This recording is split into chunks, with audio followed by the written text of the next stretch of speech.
Please make sure that the secretary of the board has the correct spelling of your name and address to maintain proper records. At this time, on at least one topic, because of the number of requests that we have, I will entertain a motion. Good evening.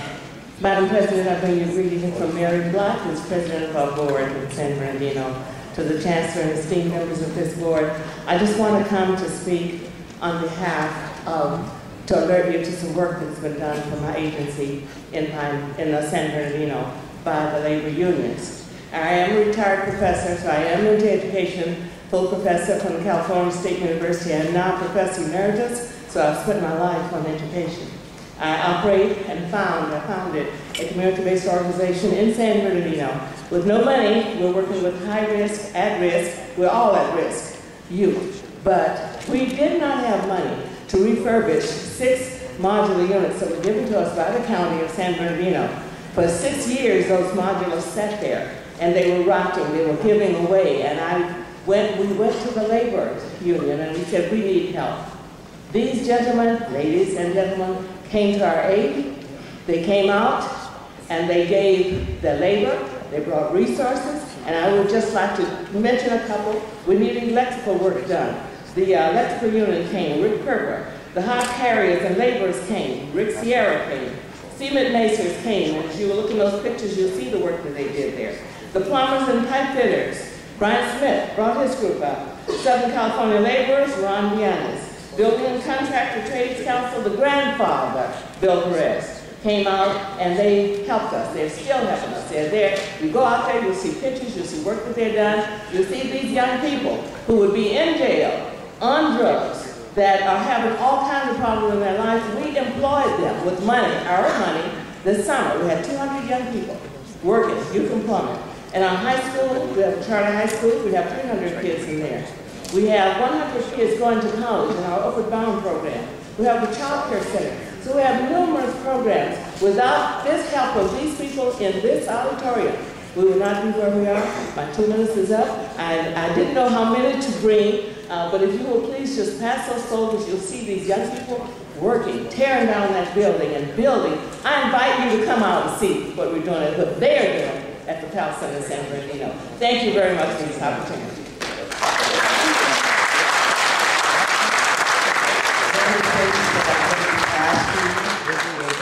Please not have applause or cheers.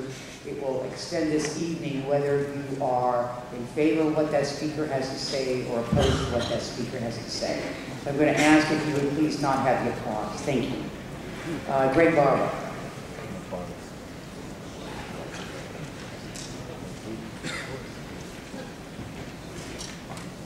Panel members, all in attendance, I appreciate the chance to speak.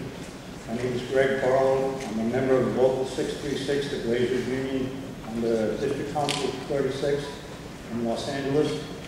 I support the PLA for the reason that this offers plenty of people who have not really the chance to obtain a living wage, such as low-income, minorities, women, people of color, and especially veterans who come to our programs through the Helmets to Hard Hats program. This also, for opposition to this PLA, by some rendering that this is some type of a kickback scheme, if you consider safety and education some kind of a illegitimate thing, that it's very misunderstood.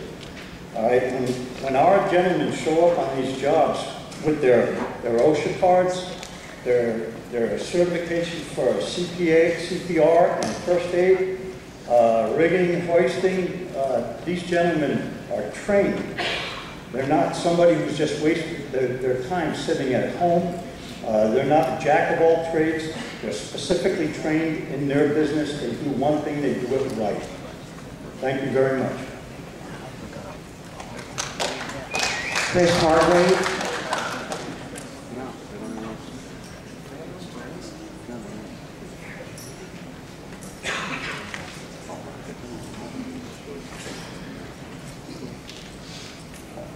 Good evening. My name is Christopher Hardworth. I'm a glazer at Local 636. I would just like to say that I strongly support the PLA. I support a living wage. It helps support me and many other apprentices just like me. Somebody takes away the PLAs, they take away our means of survival. Thank you. After the next two, we're going to start with Fernando Valdez, Rose Guida, Wanda Wild, Cindy Rock.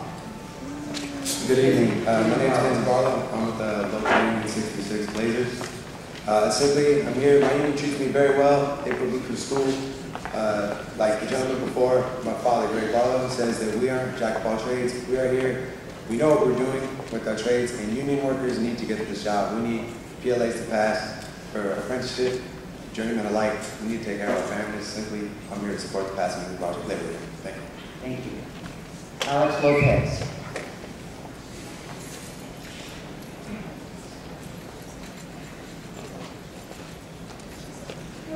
Good evening, Madam Chair, Board of Trustees.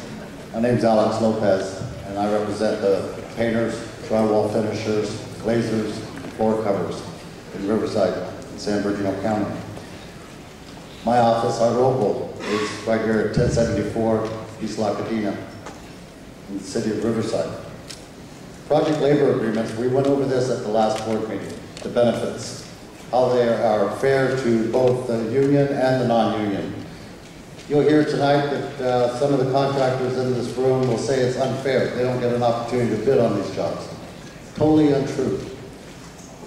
These projects that are done under project labor agreements are fair to everybody. It levels the playing field. It opens the doors to career paths for local hires, our community.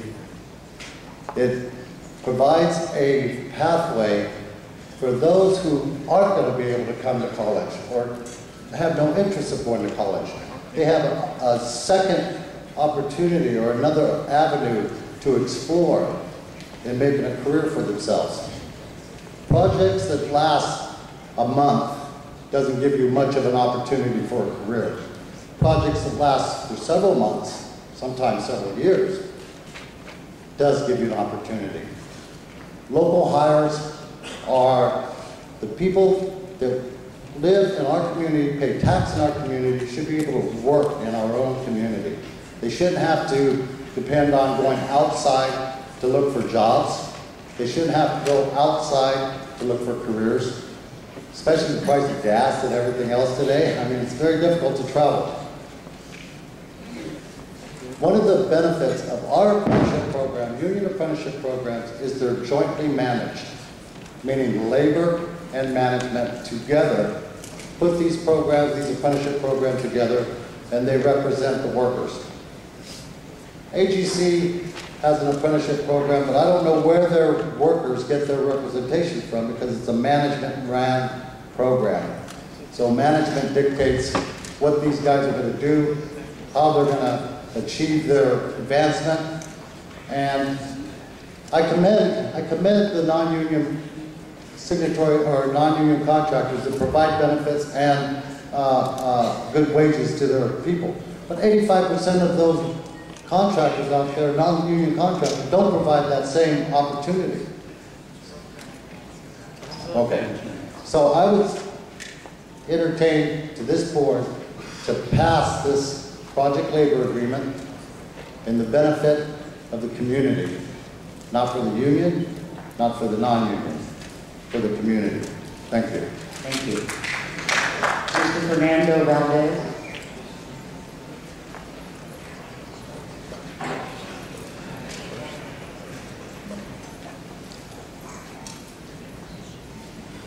Good evening. My name is Fernando Valdez. I'm an iron worker, 433, Los Angeles. I'm a native Californian. I was born and raised in Los Angeles. And I'm in favor for the PLA for the reason that I was a shop worker all my life. And me being out of work, I rely on schooling from the iron workers for their professionalism, for me to go out there and do my work properly, according to code and what have you. And that's basically what I want to say. Thank you. Thank you very much.